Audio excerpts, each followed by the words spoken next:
Chapter 1. Why I didn't go to school. Hello, my name is August. I know I'm not an ordinary 10-year-old kid.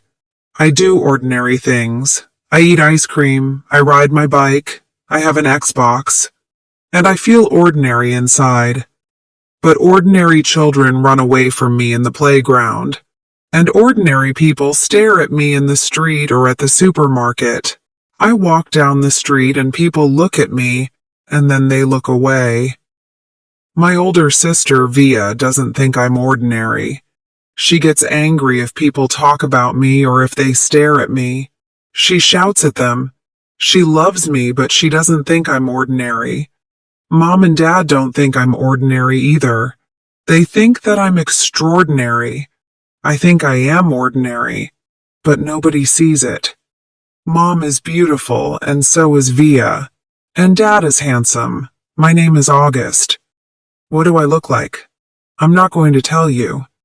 But it's worse than you think. Here's something not ordinary about me.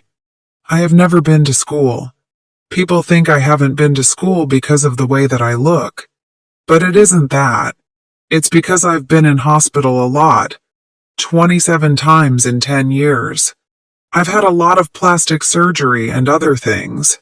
So my parents didn't send me to school. Mom taught me at home. My last visit to hospital was 8 months ago, and I don't have to go back for 2 years. One day this summer I heard my parents talking about schools. What are you talking about? I asked. Do you think you're ready for school? Asked Mom. No, I said. I can't teach you much more, she said. You know I am bad at math. What school? I asked. Beecher Prep, near our house. I really don't want to, I said. Okay, said Mom. We'll talk about it later. I didn't want to go, but I knew Mom was right, and she is really bad at math. In the summer vacation, we went to the school to see the school principal, Mr. Tushman. Hi, Mr. Tushman. Nice to see you again, said Mom. This is my son, August. Mr. Tushman shook Mom's hand and then mine. Hi, August, said Mr. Tushman. He looked at me. Not many people do that. I'm very happy to meet you. Your mom and dad have told me a lot about you. What have they told you? That you like to read, that you're a great artist, and that you really like science. Is that right? Yes, I said. I do. We have some great science teachers here, said Mr. Tushman. Now you need to visit the school. I liked Mr. Tushman. Outside the door of Mr. Tushman's office, I could hear children's voices. Suddenly I was frightened again. I'm okay with little children. Sometimes they say cruel things, but they don't want to hurt you. But older children are more difficult. So I have long hair because then I can't see things if I don't want to. August, said Mr. Tushman, I want you to meet some other 5th grade students. I don't want to meet any kids, I said to Mom. Mr. Tushman looked into my eyes. This is going to be okay, August, he said. These are nice people. And he opened the door. Come in, children, he said, and 2 boys and a girl walked in. They didn't look at me or Mom. They stood near the door and looked at Mr. Tushman. They were frightened, too. Thank you for coming, said Mr. Tushman. I want you to meet August, a new student. He'll be in your homeroom. So, this is August. August, this is Jack. Jack looked at me and put out his hand. I shook it. He smiled, said, Hey, and looked down quickly. This is Julian, said Mr. Tushman.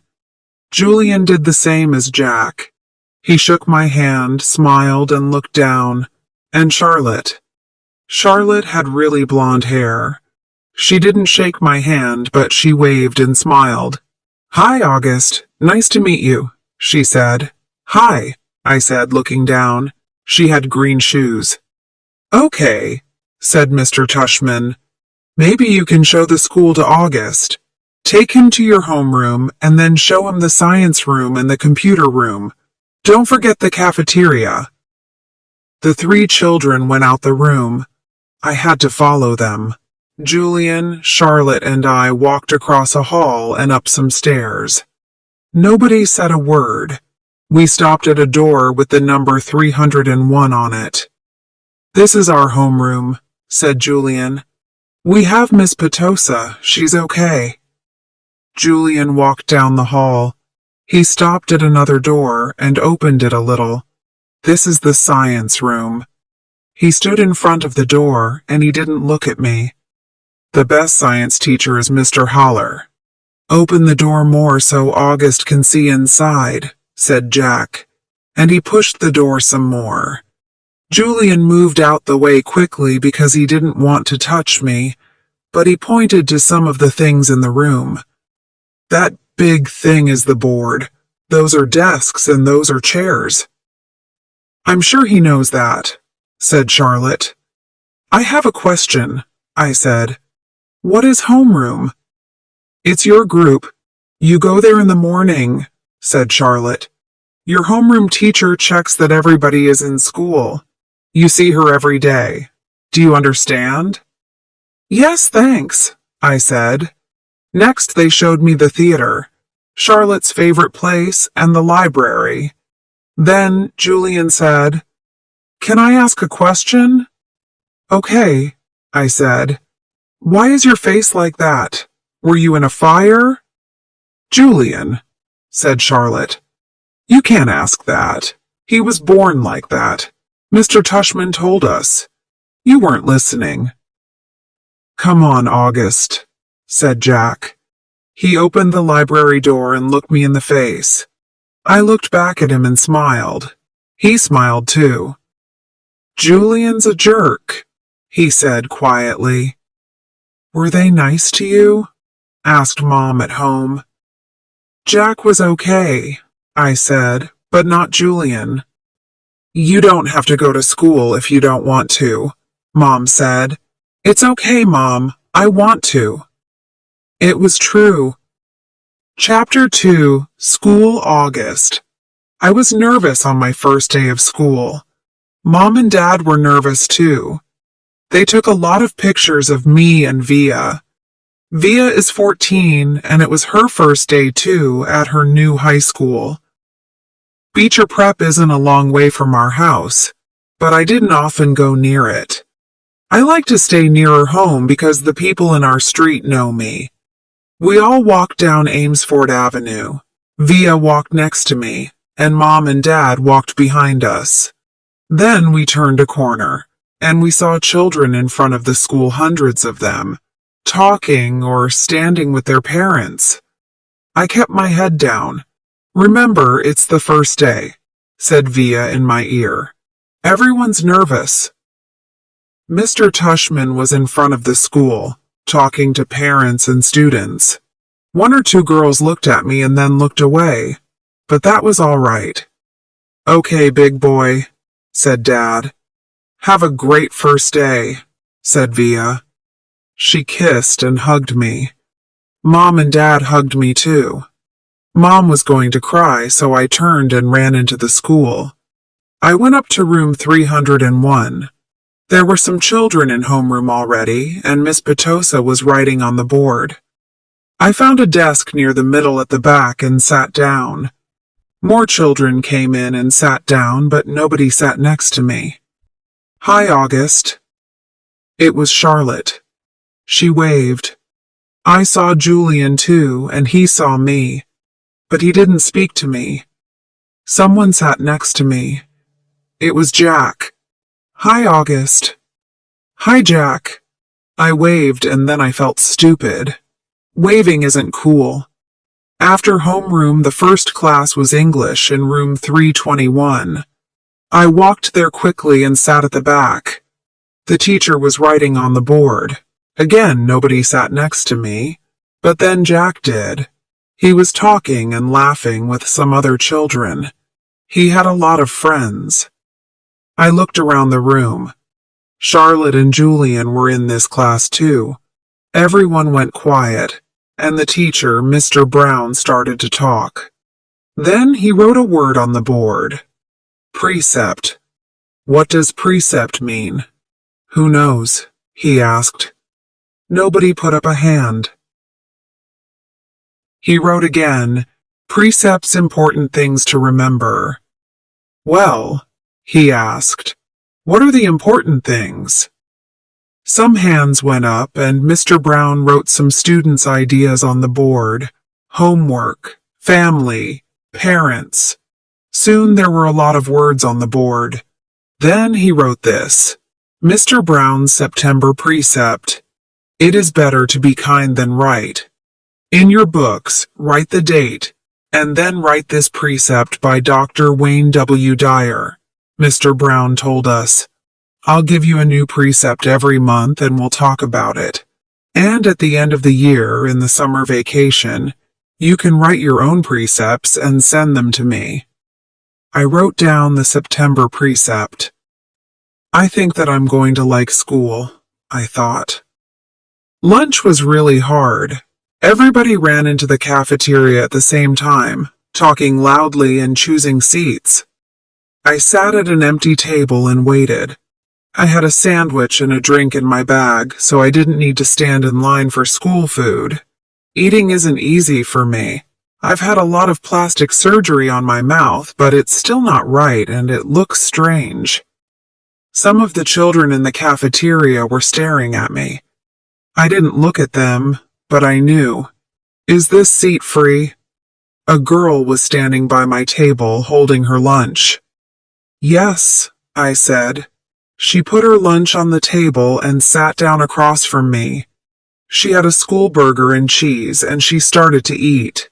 Yuck, she said. You were right to bring a sandwich. Yes. My name's Summer, she said. What's yours? August. Cool. Summer. Another girl came over. Why are you sitting here? Come to our table. There are too many people there. Come and sit here, Summer said. They're all waiting for me, said the girl, and she walked away. Summer looked at me, smiled, and ate some more burger. Our names go together, she said. Summer. August. Oh yes, I said. We can make this the summer table. Only people with summer names can sit here. Is there anyone in 5th grade called June or July? She asked. There's a Maya in my homeroom, I said. May is really in spring, but I guess it's okay if she wants to sit here. There's Julian, that's like July. I didn't say anything. Mr. Brown teaches our English class, I said. Why is that like summer? When you go in the sun, you get brown, I replied. Okay, she said. And what about Miss Petosa? I think Petosa is a flower, so it's a summer thing. I have Miss Petosa for homeroom, I said. I have her for math, said Summer. I don't like her much. By the end of lunch, we had the names of 10 children and teachers for the summer table. Is Jack a summer name? I asked. Summer thought for a second. No, she said. But if someone has a winter name and wants to be on the summer table, that's okay. Cool, I said. Summer looked like her name. Her face was brown and she had green summer eyes. Chapter 3.